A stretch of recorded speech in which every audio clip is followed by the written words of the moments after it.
ikompora wenda morotiye tatata birashoboka.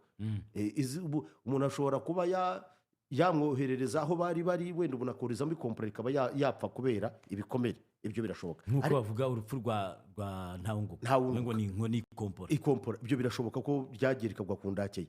Ariko ikirimo ni iki? Ariko nabyo sibyo, ndaza kubwira ukuri. Ama hypothèse hari yindi. Ibyo tuvuga ni ama hypothèse ku mfu z'aba bantu. Kuko ntago dufite clear amakuru ya nyayo. Ibyo tugendaho ni iki? Ni hypothèse zitandukanye. Hanyuma bikavuga ko Kirimwami ngo bamushinjaga kuba ari intasi y'u Rwanda, ari double agent. Bakanamushinja kuba ngo ari umuntu wa Kabila. Kabila ancien president. Ibyo rero bikagaragara yuko batamwizeraga. Bakaba namushinja yuko yatanze Bunagana n'ubundi buce. Rero bikagaragara yuko ashobora kuba ngo ajya kureba, ashobora kuba arishwe n'abazarendo. Ngo umuzarendo yaramututse aramubwira ati wowe generali gani wewe n'ibindi nk'ibyo, ngo Kirimwami ajya kumukubita urushyi. Ngo amukubise urushyi ngo bitangira aho ngaho. Ariko ibyo nakuye ko ari iki? Nibyo tutizeye bivugwa. Hanyuma kuri Ntawunguka Pacifique ushobora kuba wari inshuti ikomeye cyane ya Kirimwami, nk'umuntu wamuhuje n'Kinshasa neza ndani kwa ndani. Yahise afata Toyota Surambaya Land Cruiser y'umweru yagendagamo. Buriya yari umuntu ukize, yari afite igomiwe, hari harinzwe cyane. Ariko ibyo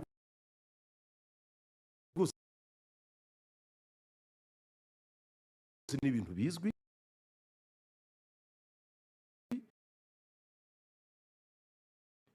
Ngo ahita agenda na konvoyi imuherekeje n'abamotari bamuri imbere bati hiro akavuga ati ngimpora.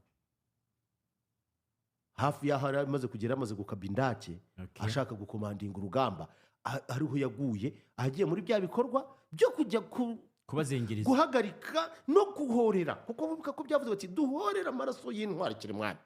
Wabyumvise? Aho ngaho rero niho yagiye, ntiyagaruka.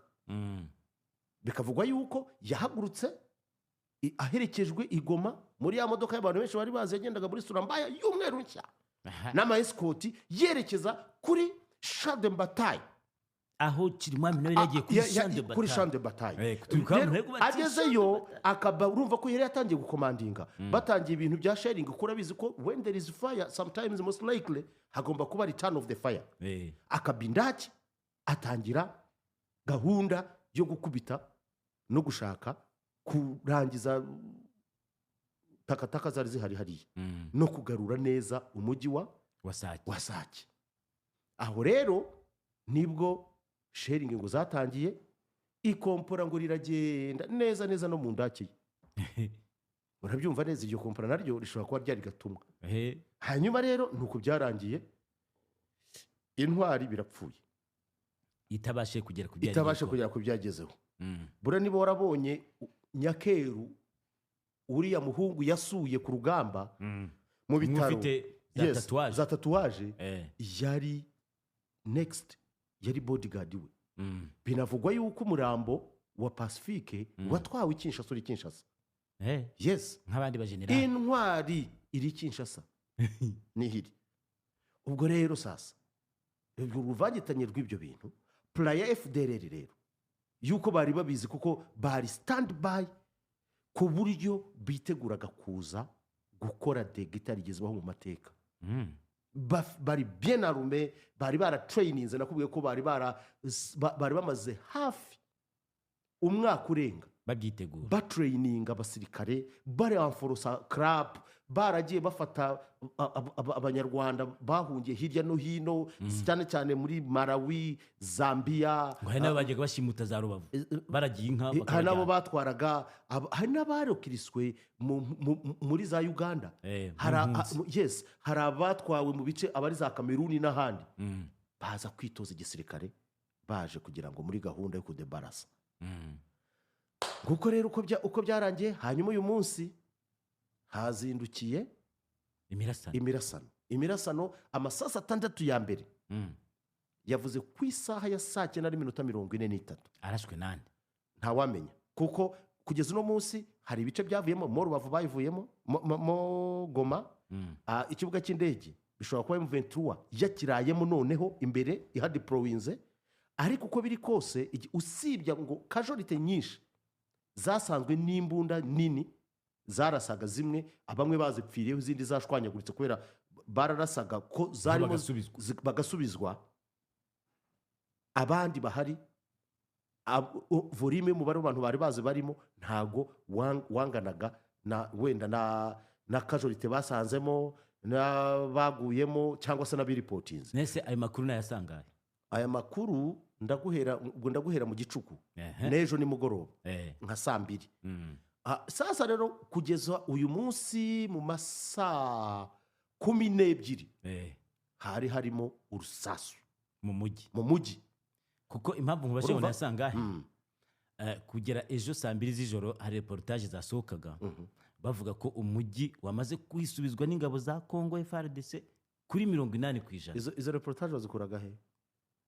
Zabizi bitangazamakuru binakaze, ibi bikaze twita ko bikaze bifite abanyamakuru bakaze. Yego. Bati 80% umujyi wisubijwe n'ingabo za Congo. Bakanerekana amashusho y'abasirikare ba Congo, harantu berekana abagore bari kubyina bati vraiment félicitations nous sommes libérés. Ariko bari babyinaga mu 23. Oya ni ingabo za Congo. Umva kandi kantu bavuze ngo hari ahantu M23 yari mu kwinjira ku bwinshi. Zijya nsure burya ngo zabyinaga zari Wazarendo. Reka naho nyuma ibintu bituritse buri wese akizwa n'amaguru.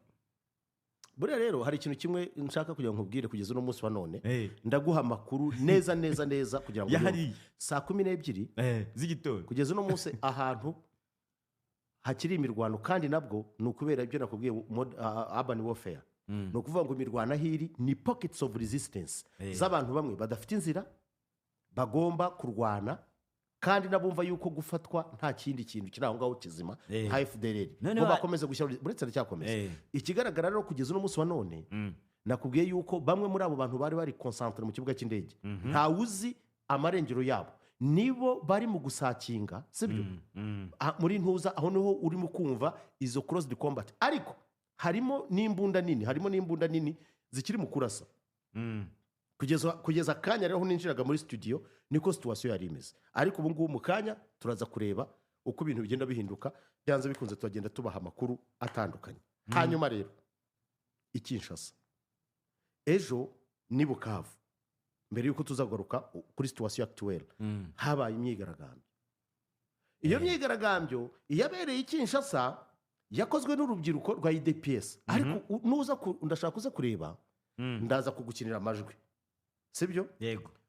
Ibukavu yari yateguwe, bavuga ko yateguwe na Musenyeri, nibyo sibyo? Ni kujyatangaza twabonaga rya vice burugumestre vice iki ryavuga ngo hari yateguwe na société civile ifatanije na archevêque. Ariko archevêque yaranagaragaye ari imbere nawe se. Archevêque yaragaragaye ari kwigaragambya. Hanyuma ariko kuko bavuga ifaransa bya murefu bavuga ati vraiment nous condamnons avec la dernière énergie u Rwanda qui nous agresse, ngo buri gihe u Rwanda rutwagressa. Bakavuga ngo niba bafashe Goma ntimugire icyo mubivuga mwe nka communauté internationale, mumenye ko next ari Bukavu kandi n'u Rwanda. Ikigaragara rero ikigaragara kirimo nuko iyi myigaragambyo yari coordinated as pressure yo gushyira kuri community international, cyane abafaransa kuko banabandikiye n'abanyamerika kugira ngo bagire icyo bakora mu bijyanye no kwimplika u Rwanda sibyo. Kugeza n'ubu tuvuga bati u Rwanda turufatiye ibihano, u Rwanda ariko hakaba ikintu kimwe kintangaza muri ayo matangazo na community international bizanayigora kwigobotora uruhare rwa FDLR, kandi nizere ko MONUSCO ibizi neza 100%. Bintou Keita ibyo bintu nubwo bigaragara ko byo bari mu nyungu runaka zifatika, ibyo barabyirengagiza, ariko ndakubwiza ukuri Angeli Mutabaruka ubu ngubu igihari gifatika dushobora kwitegereza tukanitegura nuko hashoboka intambara nyayo itarimo icyo kugira icyo kuramira n'ikindi hatagizwe ikiba, kubera kugeza no munsi wa none nuko umuntu witwa perezida Felix Antoine Tshisekedi inama ya East African Community yavuze ko atayijyamo sibyo icya kabiri barimo baranapanga kuva muri East African Community burundu ikindi cyongera hano ariko nabo bajemo nyuma ikindi kijyamo kiri compliqué ndashaka kuza kugusomera tweet y'umunyamakuru akaba ngira ngo na political scientist akaba na influencer witwa Andrew Mwenda ndashaka sinzi niba na sharinga na Lewis abayisoma bakayisoma bakareba uze kumbwira icyo uvanamo mbere yuko dukomeza ku bindi wenda bihari uze kureba Angeli nyigusharinge yempe nta kibazo reka nyigusharinge iri mu cyongereza turagerageza kuyishyira mu kinyarwanda uramfasha Lewis nawe yayiprojectinga tuze kureba what is the way forward kuko turakora analyse zishoboka zose ku buryo ntabuye dusiga tutaryeguye aha niba wayibonye Andrew Mwenda kuri X ye